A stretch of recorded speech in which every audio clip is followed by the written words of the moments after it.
क्या आपने कभी जिंदगी में इश्क किया, मोहब्बत की? एक तरफा होती है।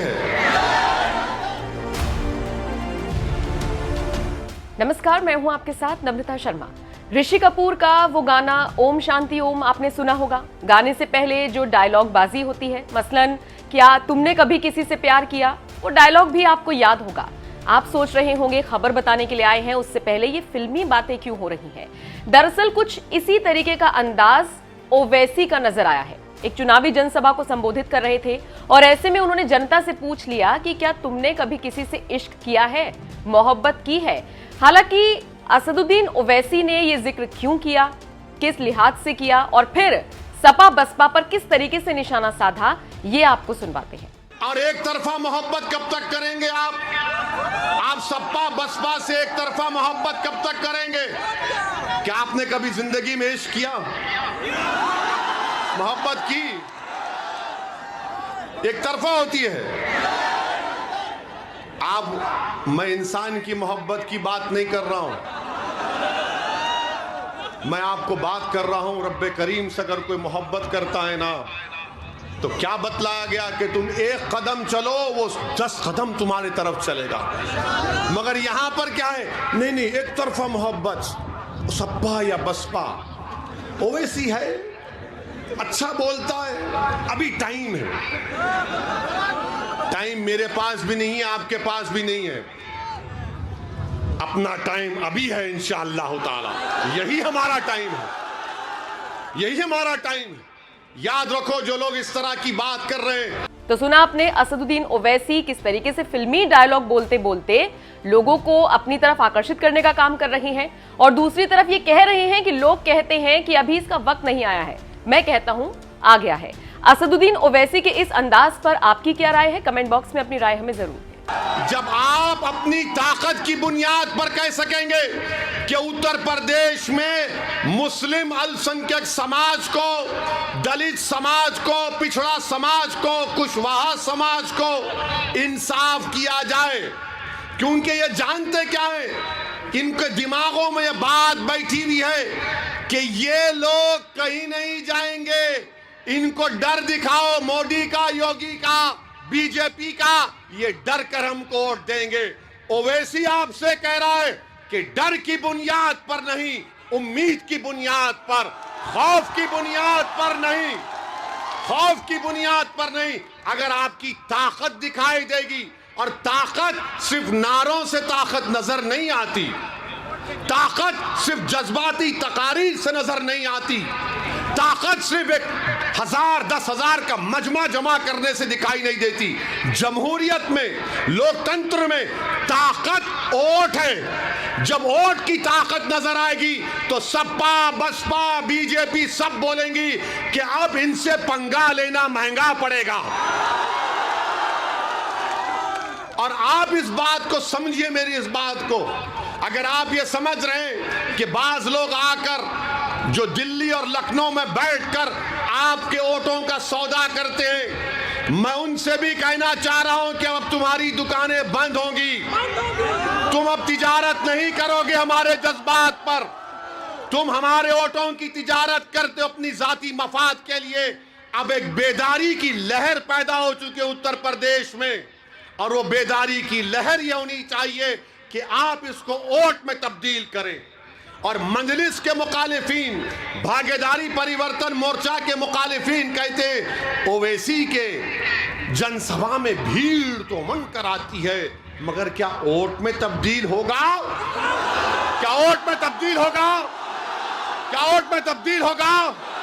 क्या वोट में तब्दील होगा? अगर वोट में तब्दील होने का आप हमसे वादा कर रहे हैं, तो कहीं 27 तारीख को भूल नहीं जाना। ऐसा नहीं है कि नहीं यार जज्बात में नारा लगा दिया था।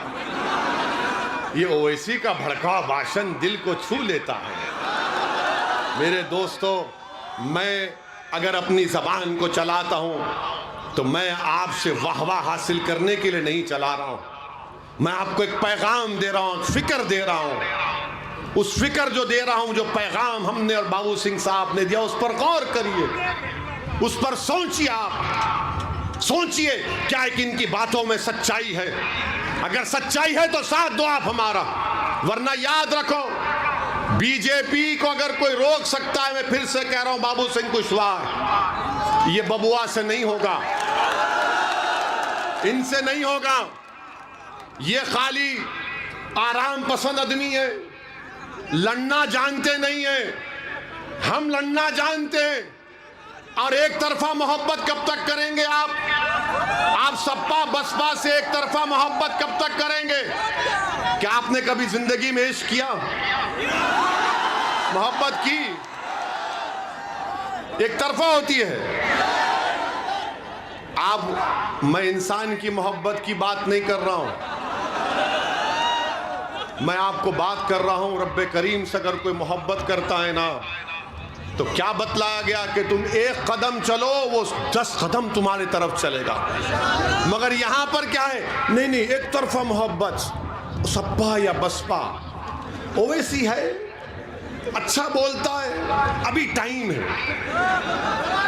टाइम मेरे पास भी नहीं है, आपके पास भी नहीं है।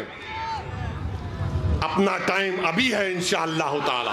यही हमारा टाइम है, यही हमारा टाइम है।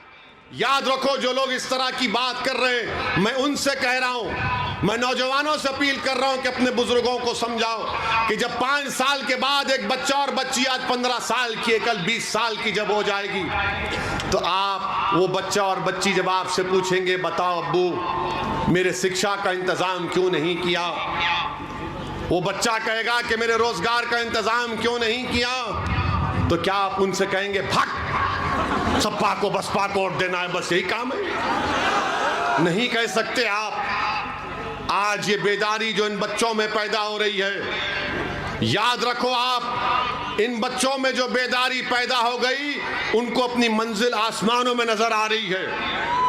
वो ख्वाबी रूह जब बेदार होती है जवानों में, उनको नजर आती है अपनी मंजिल आसमानों में। वो ख्वाबी रूह को बेदार करना है, वो ख्वाबी रूह को आपको बेदार करना है। हमेशा हम तो डर डर कर वोट दिए ना, हमने हमेशा सेकुलरिज्म का साथ दिया, मगर आपको क्या मिला? आपको यह मिला कि सबसे कम ग्रेजुएट 3%, सबसे ज्यादा स्कूल के बाहर हम, सबसे कम पढ़े लिखे हम, सबसे गरीब हम, सबसे ज्यादा बेरोजगार हम, सबसे कम 2 एकड़ जमीन रखने वाले आप। उसके बावजूद भी अगर कोई आपसे आकर कहेगा कि दे दो भीख हमको, तो उनसे पूछो मुझे क्या मिलेगा? मैं कोई जन्नत का तुमसे वादा नहीं कर रहा हूं, खुदा ना खास्ता। मैं आसमान से तारे तोड़कर लाने का तुमसे वादा मैं बाबू सिंह नहीं कर रहे। मैं चांद से मट्टी लाने का तुमसे वादा नहीं कर रहा हूं। हम सिर्फ यही कह रहे, ये जमीन तुम्हारी है, इस जमीन पर हम इंसानों की तरह रहते हैं, तो बराबरी मिले, हिस्सेदारी मिले, यही हमारी लड़ाई है।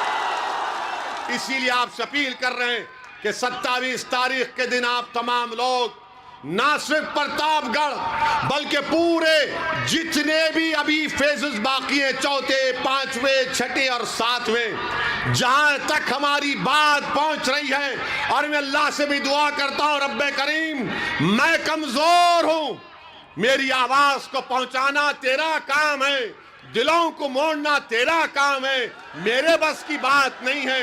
मेरे अजीज दोस्तों, बुजुर्गों, हिम्मत और हौसले को बुलंद रखो और अपना एक वोट जहां पर मंजलिस का प्रत्याशी है, पतंग के निशान पर बटन दबाइए।